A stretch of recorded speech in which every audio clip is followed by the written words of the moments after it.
नमस्कार विद्यार्थी मित्रों, आज हम 12वीं कक्षा की हिंदी में गद्य नंबर 4 अकेली कहानी के उत्तरार्ध का अध्ययन शुरू करेंगे। तो अगले वीडियो में इस कहानी के पूर्वार्ध का अभ्यास हमने पूरा किया, जिसमें हमने मनु भंडारी का संक्षिप्त परिचय, इसके बाद कहानी का सारांश और सारांश के बाद इस कहानी के पूर्वार्ध में जब हमने देखा कि सोमा बुआ अकेली है, सोमा बुआ बुढ़िया है, सोमा बुआ परित्यक्ता है, और इस प्रकार सोमा बुआ की जो व्यथा है वही व्यथा के संदर्भ में इस कहानी के पूर्वार्ध में हमने अभ्यास किया। आज हम इस कहानी के उत्तरार्ध की ओर आगे बढ़ते हैं। तो इस कहानी में जब हमने देखा कि सोमा बुआ के देवर के समधी के यहाँ लड़की की शादी का प्रसंग है और इस बात की खबर सोमा बुआ को मिलती है, इसलिए सोमा बुआ ने यह सोचा कि हमारे समधी ठहरे, इसलिए निमंत्रण जरूर देंगे। तो निमंत्रण जब मिलेगा तो लड़की को उपहार के रूप में क्या दूं, इसीलिए सोमा बुआ तुरंत राधा के पास जाती है और राधा से कहती है कि ये फैशन का ज़माना है और फैशन के ज़माने में जब लड़की की शादी होती है तो लड़की को उपहार के रूप में क्या दिया जाए, ये जानने के लिए सोमा बुआ पहुंचती है राधा के पास। अब हम यहाँ से आगे बढ़ते हैं। जब बुआ राधा से पूछती है कि भाई लड़की की शादी है तो लड़की को उपहार में क्या दूं, तो राधा बुआ से कहती है, क्या देना चाहती हो अम्मा? जेवर, कपड़ा, श्रृंगारदान या कोई और चांदी की चीज? मैं तो कुछ भी नहीं समझूरी, जो कुछ पास है तुझे लाकर दे देती हूं, जो तू ठीक समझे ले आना, बस बद नहीं उड़नी चाहिए। अच्छा देखूं पहले कि रुपये कितने हैं।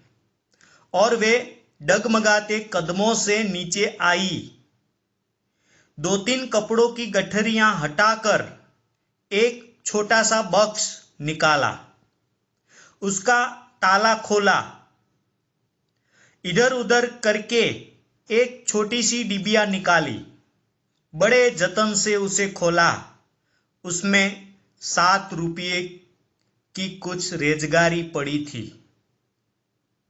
और एक अंगूठी। बुआ का अनुमान था कि रुपये कुछ ज्यादा होंगे, पर जब 7 ही रुपये निकले तो सोच में पड़ गई। रईस समधियों के घर में इतने रुपये से बिंदी भी नहीं लगेगी। उनकी नजर अंगूठी पर गई। वह उनके मृत पुत्र की एकमात्र निशानी उनके पास रह गई थी। बड़े बड़े आर्थिक संकटों के समय भी वे उस अंगूठी का मोह नहीं छोड़ सकी थी। आज भी एक बार उसे उठाते समय उनका दिल धड़क गया। फिर भी उन्होंने 5 रुपये और एक अंगूठी आंचल में बांध ली, बक्स को बंद किया और फिर ऊपर को चली। पर इस बार उनके मन का उत्साह कुछ ठंडा पड़ा था और पैरों की गति शिथिल। राधा के पास जाकर बोली, रुपये तो नहीं निकले बहू, आए भी कहां से? मेरे कौन कमाने वाला बैठा है? उस कोठरी का किराया आता है, उसमें 2 समय की रोटी निकल जाती है जैसे तैसे। और वे रो पड़ी। राधा ने कहा, क्या करूं बुआ, आजकल मेरा भी हाथ तंग है, नहीं तो मैं ही दे देती। अरे पर तुम देने के चक्कर में पड़ती ही क्यों हो? आजकल तो देने लेने का रिवाज ही उठ गया है। अब यहां देखिए कि भाई बुआ जो है वे समधी की लड़की को उपहार देने के लिए कौन सी वस्तु खरीदूं या कौन सी वस्तु उपहार के रूप में दूं, ये जानने के लिए राधा के पास जाती है और राधा से पूछती है। तो राधा बुआ से कहती है कि बुआ, तुम क्या देना चाहती हो? जेवर, कपड़ा, श्रृंगारदान या और कोई चांदी की चीज? जब ये सवाल राधा बुआ से पूछती है तो बुआ कहती है कि ये मुझे नहीं मालूम, क्योंकि ये फैशन का ज़माना है और फैशन के ज़माने में लड़की को क्या दिया जाए ये तो तुम ही तय करना। मैं जाती हूँ घर, अभी पैसे लेकर आती हूँ और वही पैसों की जो भी वस्तु तुम्हें अच्छी लगे वह तुम ला देना मुझे। और ऐसे करके बुआ जो है वो घर आती है। घर आकर 2-3 गठरियों को हटाकर अंदर से एक बक्सा निकालती है और वही बक्से को जब खोलती है तो वो बक्से के अंदर से सिर्फ 7 रुपये निकले। और 7 रुपये जब निकले तो बुआ थोड़ी निराश हुई।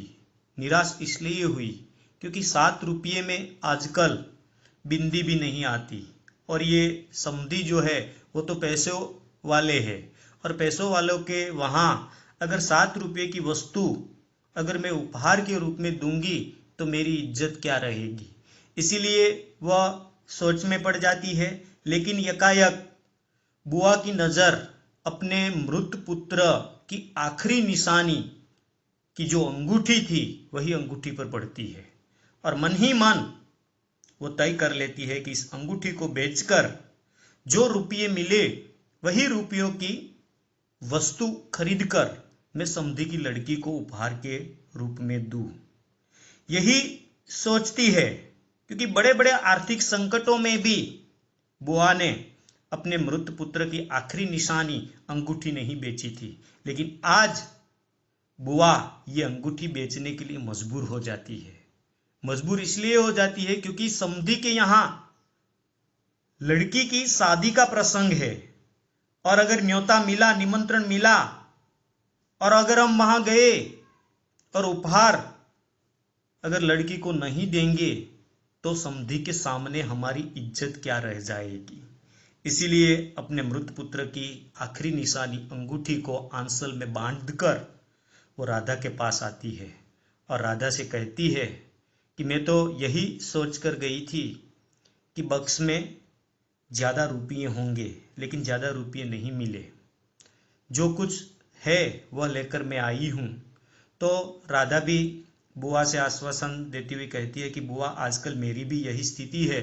अगर आज मेरे पास पैसे होते तो मैं पैसे देकर आ जाती। तो अम्मा कहती है, बुआ कहती है राधा से कि भाई लेन देन का रिवाज तो कब का खत्म हो गया है, इसीलिए तू इसकी चिंता मत कर। ऐसा बुआ कहती है और आगे कहती है बुआ, नहीं रे राधा,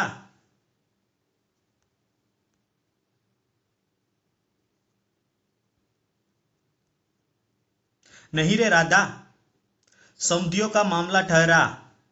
25 बरस हो गए तो भी वे नहीं भूले और मैं खाली हाथ जाऊं, नहीं नहीं, इससे तो न जाऊं सो ही अच्छा है। तो राधा एक रास्ता ये भी दिखलाती है कि अगर जाना ही कैंसिल कर दो या जाओ तो कुछ मत देना। तो बुआ कहती कि नहीं रे राधा, समधियों का मामला है पर 25 वर्ष हो गए फिर भी वे लोग हमें नहीं भूले हैं। तो मैं अगर वहां गई और खाली हाथ चली आऊं तो ये अच्छा नहीं होगा। इसीलिए खाली हाथ तो मैं इस प्रसंग में नहीं जा सकती क्योंकि इज्जत का सवाल है। तो जाओ ही मत, चलो छुट्टी हुई। इतने लोगों में किसे पता लगेगा कि आई या नहीं। राधा ने सारी समस्या का सीधा सा हल बताते हुए कहा। अगर पास में पैसे नहीं है, खाली हाथ नहीं जाना है, तो राधा कहती है बुआ को कि भाई तो इस प्रसंग में ही मत जाओ, प्रसंग में ही मत जाओ। प्रसंग में जाओ तो ये प्रश्न है ना लेन देन का। अगर प्रसंग में नहीं जाओगी तो आपको कुछ देना नहीं पड़ेगा। और आजकल इतनी भीड़ में कौन जानेगा कि अम्मा आई थी या नहीं आई, इसलिए जाना ही कैंसिल कर दो। बड़ा बुरा मानेंगे, सारे शहर के लोग जावेंगे और मैं समधिन होकर नहीं जाऊंगी तो यही समझेंगे कि देवर जी मरे तो संबंध भी तोड़ लिया। नहीं नहीं, तू यह अंगूठी बेच ही दे। और उन्होंने आंचल की गांठ खोलकर एक पुराने जमाने की अंगूठी राधा के हाथ पर रख दी। फिर बड़ी मिन्नत के स्वर में बोली, तू बाजार जाती है राधा, इसे बेच देना और जो कुछ ठीक समझे खरीद लेना, बस शोभा रह जाए, इतना ख्याल रखना। जब राधा ने कहा कि तुम जाना ही कैंसिल कर दो, तो बुआ कहती है, नहीं नहीं, ऐसा नहीं करना चाहिए। अगर ऐसा मैं करूंगी तो वे लोग बुरा मानेंगे और वे लोग यही मानेंगे कि देवर जी के मरने के बाद इन लोगों ने तो रिश्ता ही तोड़ दिया, इसीलिए जाना तो पड़ेगा और लड़की को कुछ उपहार में देना भी पड़ेगा। इसीलिए अपने आंचल में जो अपने मृत पुत्र की जो आखिरी निशानी अंगूठी थी, वही अंगूठी वो राधा को देती है और कहती है कि तू बाजार जाती है तो ये अंगूठी ले जा और इस अंगूठी को बेचकर जो रुपये मिले वही रुपयों से तुम्हें जो अच्छा लगे वह वस्तु खरीद कर लाना। ऐसा बुआ राधा से कहती है कि तुम्हें जो अच्छा लगे वह तू मेरे लिए लाना। गली में बुआ ने चूड़ी वालों की आवाज सुनी तो एकाएक ही उनकी नजर अपने हाथ की भद्दी मटमैली चूड़ियों पर जाकर टिक गई। कल समधियों के यहां जाना है, जेवर नहीं है तो कम से कम कांच की चूड़ी तो अच्छी पहन ले। पर एक अव्यक्त लाज ने उनके कदमों को रोक दिया। कोई देख लेगा तो, लेकिन दूसरे ही क्षण अपनी कमजोरी पर विजय पाती सी वे पीछे के दरवाजे पर पहुंच गई और 1 रुपया कलदार खर्च करके लाल हरी चूड़ियों के बंद पहन लिए। पर सारे दिन हाथों को साड़ी के आंचल से ढके ढके फिरी। राधा कोई अंगूठी देकर जब अपने घर की ओर निकली तो उसकी नजर अपने हाथों में पहनी हुई चूड़ी पर जाती है और वह सोचती है कि समधी के यहाँ शादी में जाना है तो ऐसी चूड़ियाँ पहनकर थोड़ा जाना है, इसीलिए नई चूड़ियाँ खरीदूं। क्योंकि सामने चूड़ी वालों को देखा, इसीलिए उनके मन में ये विचार आया कि भाई नई चूड़ियाँ खरीद लूं और नई चूड़ियाँ पहनकर ही शादी में जाऊं तो अच्छा रहेगा।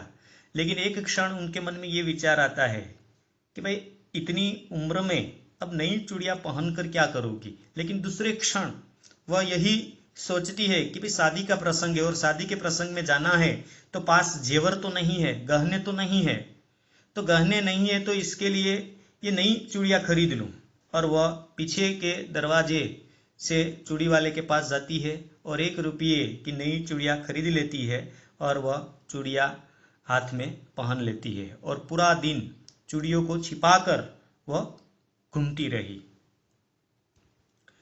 शाम को राधा भाभी ने बुआ को चांदी की एक सिंदूरदानी, एक साड़ी और एक ब्लाउज का कपड़ा लाकर दे दिया।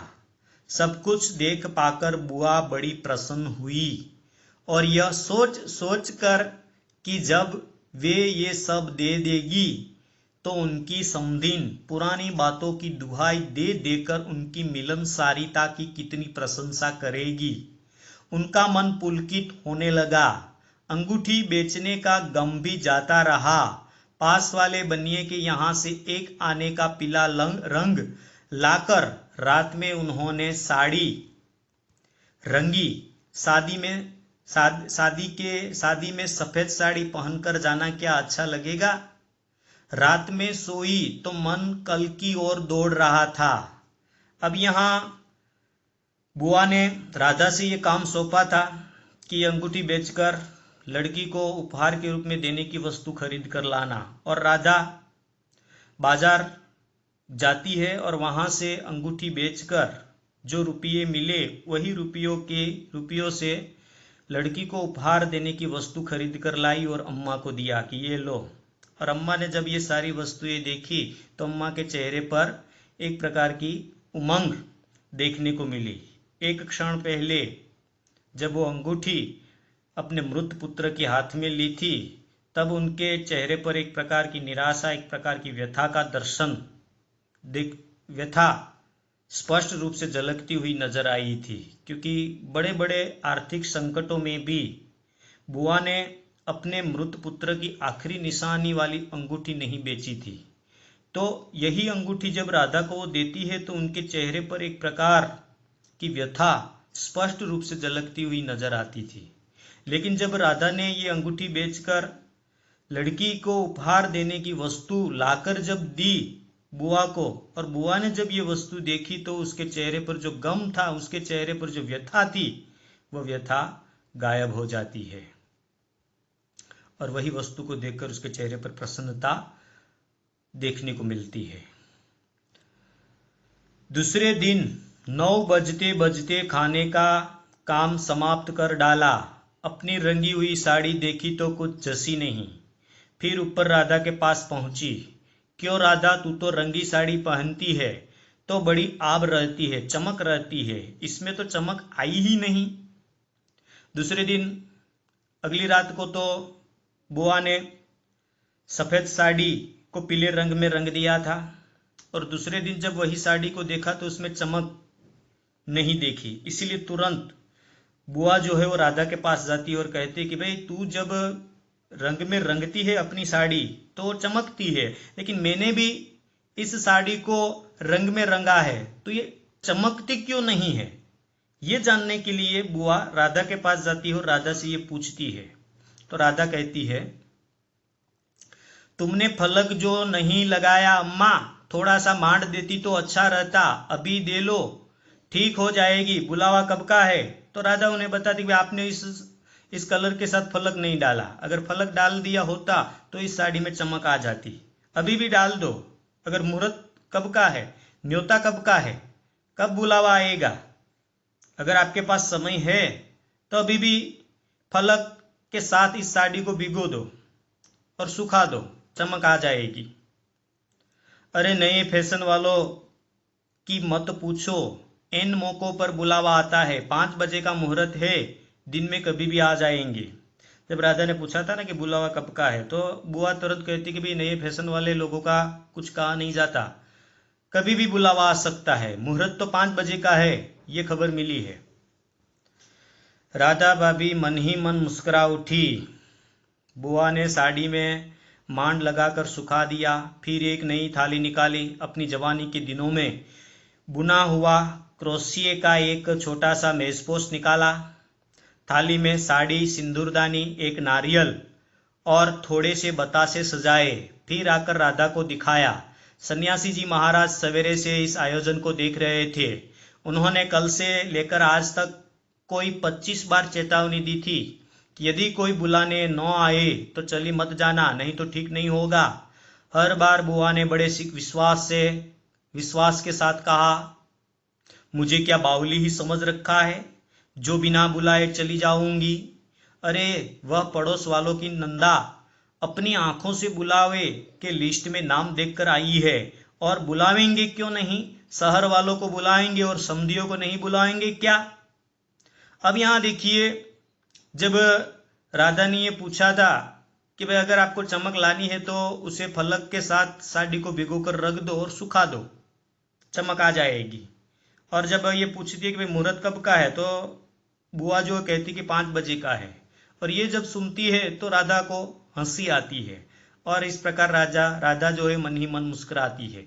और बुआ घर जाकर लड़की को देने की जो वस्तु है उपहार की, वो सारी की सारी वस्तुओं को एक थाली में सजा कर रखती है और शादी में जाने की तैयारियां करती हुई नजर आती है। लेकिन सन्यासी जी लगभग 25 बार बुआ को चेतावनी दी, 25 बार चेतावनी दी और कहा कि अगर बुलावा नहीं आया तो शादी में मत जाना, अगर बिना बुलाए बिना निमंत्रण मिले अगर शादी के प्रसंग में गई तो ठीक नहीं होगा। तो बुआ भी सन्यासी जी को उसी की शैली में प्रत्युत्तर देती हुई कहती है, क्या आपने मुझे बावली समझकर रखा है? वे लोग शहर वालों को निमंत्रण देंगे और समधियों को नहीं देंगे। और वैसे भी नंदा ने मुझे कहा कि निमंत्रण की लिस्ट में आपका नाम है, इसीलिए मैं ये सारी तैयारियां कर रही हूं। क्योंकि नंदा ने मुझे ये खबर दी थी कि आपके समधी के यहाँ लड़की की शादी का प्रसंग है और उसी निमंत्रण लिस्ट में आपका नाम है, और ये नाम है इसीलिए इस लड़की को देने के लिए जो वस्तुएं मैंने खरीदी है और वही वस्तुओं को मैं सजा रही हूं, तैयार कर रही हूं। और इस प्रकार बुआ ने भी सन्यासी जी को स्पष्ट शब्द में कह दिया कि मैं कोई बावली थोड़ी हूं कि बिना निमंत्रण चली जाओ। 3 बजे के करीब बुआ को अनमने भाव से छत पर उधर उधर घूमते देखा। राधा भाभी ने आवाज लगाई, नहीं बुआ, 3 बज गए। बुलावा नहीं आया और बुआ भी थोड़ी परेशान है, इधर उधर घूमती रहती है और रास्ते पर नजर करती रहती है कि कोई बुलावा आता है या नहीं। इतने में राधा बुआ को देख लेती है, इसीलिए वो पूछती है कि नहीं गई बुआ? राधा ने जब 3 बजे बुआ को देखा तो राधा ने ये सवाल पूछा, बुआ शादी में नहीं गई क्यों? एकाएक चौंकते हुए बुआ ने पूछा, कितने बज गए राधा? क्या कहा? 3। शादी में तो दिन का पता ही नहीं लगता है, बजे 3 ही है और धूप सारी छत पर से ऐसे सिमट गई मानो शाम हो गई हो। फिर एकाएक जैसे ख्याल आया कि वह तो भाभी के प्रश्न का उत्तर नहीं हुआ है, तो जरा ठंडे स्वर में बोली, मुहूर्त तो 5 बजे का है, जाऊंगी तो 4 तक जाऊंगी, अभी तो 3 ही बजे है। बड़ी सावधानी से उन्होंने स्वर में लापरवाही का पुट दिया। बुआ छत पर से गली में नजर फैलाए खड़ी थी। उनके पीछे ही रस्सी पर धोती फैली हुई थी जिसमें फलक लगा था और अभ्रक छिड़का हुआ था। अभ्रक के बिखरे हुए कण रह रह कर धूप में चमक जाते थे, ठीक वैसे ही जैसे किसी को भी गली में घुसता देख बुआ का चेहरा चमक उठता था।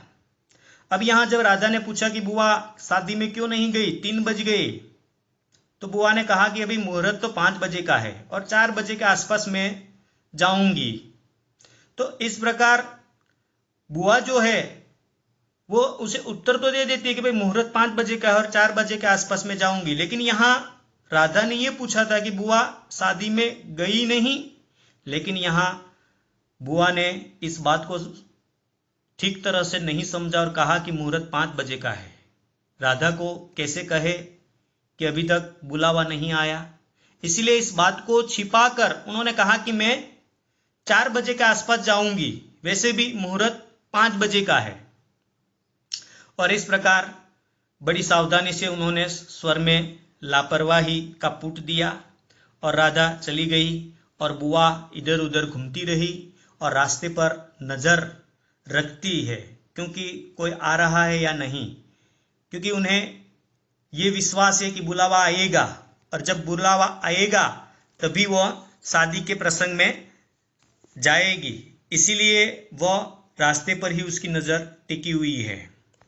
7 बजे के धुंधलके में राधा ने ऊपर से देखा तो छत की दीवार से सटी गली की ओर मुंह किए एक छाया मूर्ति दिखाई दी।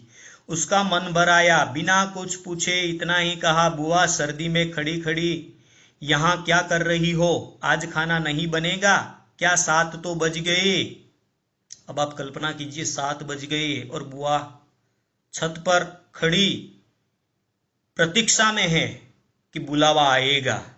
और जब राधा ने 7 बजे के आसपास बुआ को देखा तो बुआ से ये प्रश्न पूछा कि बुआ क्या आज खाना नहीं बनाना है? 7 बज गए हैं और आप वही जगह पर खड़ी हो।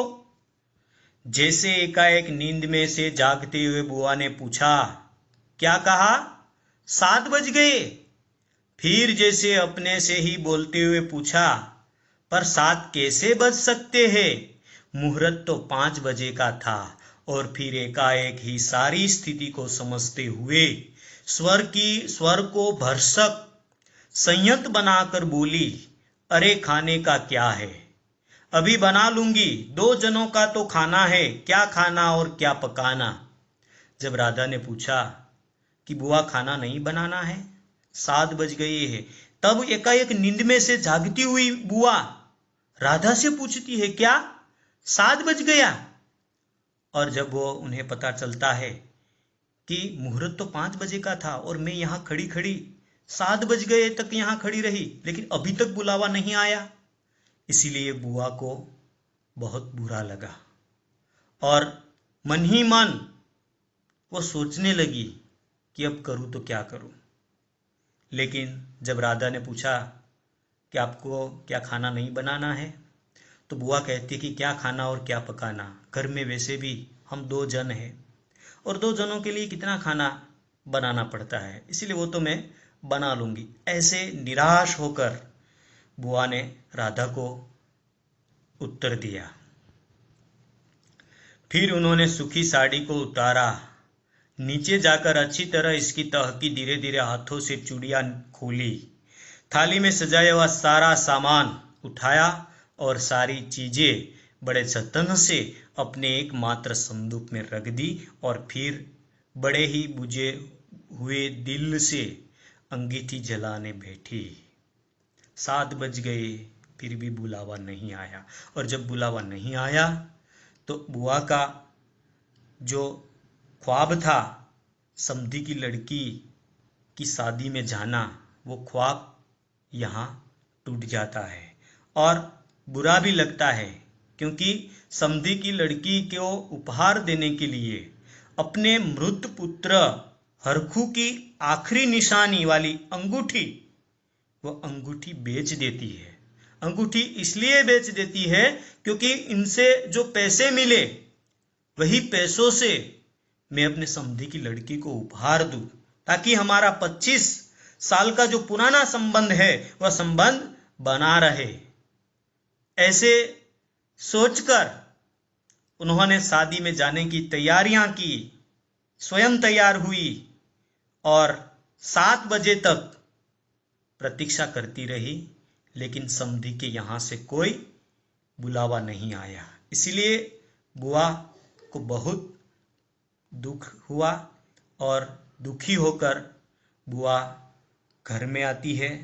जो वस्तुएं तैयार की थी उपहार में देने के लिए, वो सारी वस्तु अपनी एक संदूक में रख देती है और फिर अंगीठी जलाने के लिए बैठ जाती है, यानी कि खाना बनाने के कार्य में लग जाती है। और इस प्रकार ये कहानी जो है वो कहानी यहाँ समाप्त होती है। तो विद्यार्थी मित्रों, ये जो कहानी है मनु भंडारी जी की कहानी है। अकेली कहानी का शीर्षक के आधार पर इस कहानी का जो शीर्षक है अकेली, वो एकदम सार्थक है, क्योंकि इस कहानी के प्रारंभ से इस कहानी के अंत तक जब हम देखते हैं तो पूरी की पूरी कहानी जो है वो सोमा बुआ के इर्द गिर्द देखने को मिलती है और सोमा बुआ के माध्यम से मनु भंडारी जी ने अकेलेपन की जिंदगी कितनी कष्टदायक होती है इस बात का वर्णन इस कहानी में प्रस्तुत किया है। तो इस कहानी को हम यहाँ पूरी करते हैं। शब्दार्थ जो है यहाँ दिए गए हैं उसे आप अच्छी तरह से पढ़ लेना और हिंदी विषय की नोटबुक में लिख देना। इसके बाद स्वाध्याय के जो प्रश्न हैं, पहले विकल्प वाले प्रश्न लिखना, विकल्प वाले के बाद एक एक वाक्य वाले प्रश्न लिखना, एक एक वाक्य के प्रश्न लिखने के बाद 2-3 वाक्य वाले, और 2-3 वाक्य वाले प्रश्न लिखने के बाद सविस्तार पूर्वक यानी कि 5-6 वाक्य वाले प्रश्न अपनी हिंदी विषय की नोटबुक में लिख देना। तो आज के इस वीडियो में अकेली कहानी का उत्तरार्ध जो है हम समाप्त करते हैं। अस्तु।